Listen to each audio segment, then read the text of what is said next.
Yan, na blessed afternoon mga kaprobinsyana. So, mag-update tayo sa ating mga pananim. So, ayan yung ating malunggay. Yan, yung ating pinutulan para mag-usbong ang kanyang bagong sanga. Yan, isa, dalawa, yun. Tapos tatlo. Ang ganda na ng kanyang bagong usbong na sanga. Tapos ayun, unahin natin yung ating talong.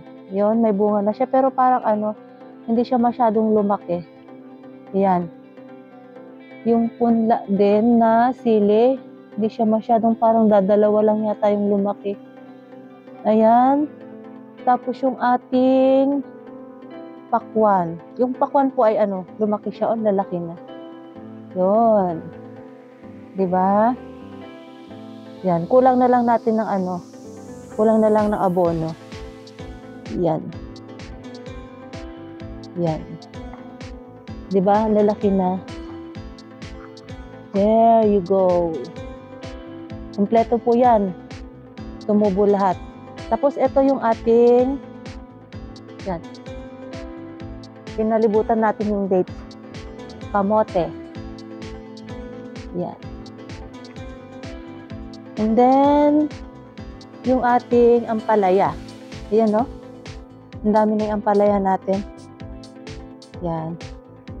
Papakyat natin dyan, oh. Lalagyan natin ng akyatan. There. Ayusin pa natin yun. Yan po yung ating update sa ating mga pananim. Tapos dito, magpupuna tayo dito kasi may pinunla ako nagsili. Parang kinutkot ng pusa yung pinagpunlaan ko kaya hindi na naman siya tumubo. Tapos, ito yung ating kangkong. Oh. Diba? Pwede na tayong kumuha ng pangsigang. Actually, nakuha na yun ng pangsigang. Tapos, ayan yung ating alokbati. Yan, laki na rin. Buhay na buhay. Then, yung sili. Yung sili ay parang siya. Ayun, no? Parang medyo kasi nalanta dati, transfer ko dyan. Tapos, yung punla na bayabas. Yan. At saka ito yung sibuyas. Ganda, no? Musbong na rin siya. Ang daming dahon. Sabi ko kasi tanggalan muna yung sibuyas.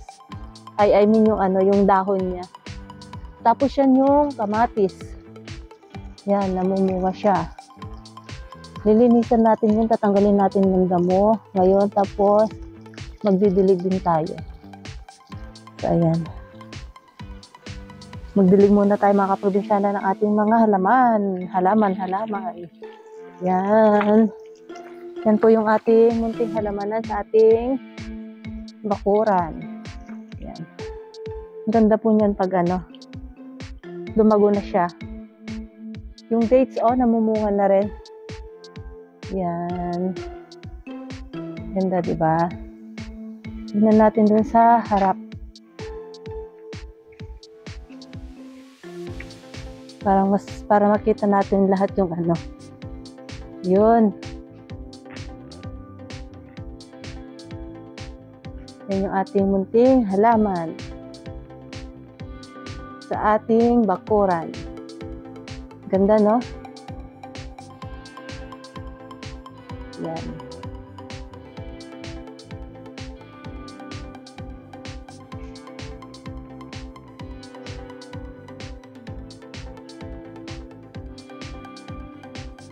Ang ating ampalaya.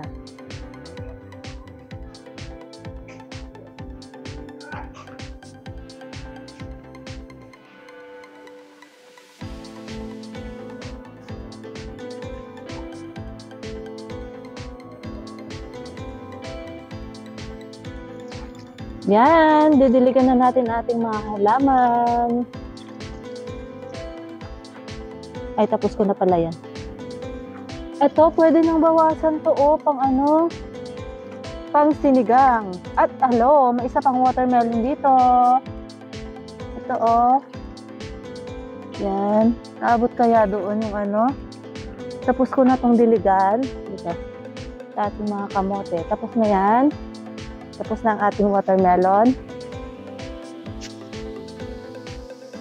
Lagay ko muna dyan. Kasi, ito'y aking didiligan, yung ating ampalaya.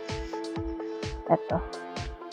Dapat pala nating paakyatin yung ano niya para ano siya, umakyat. Ito. Pagapangin ba to?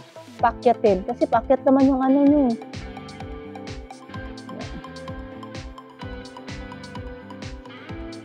Tapos, ayun.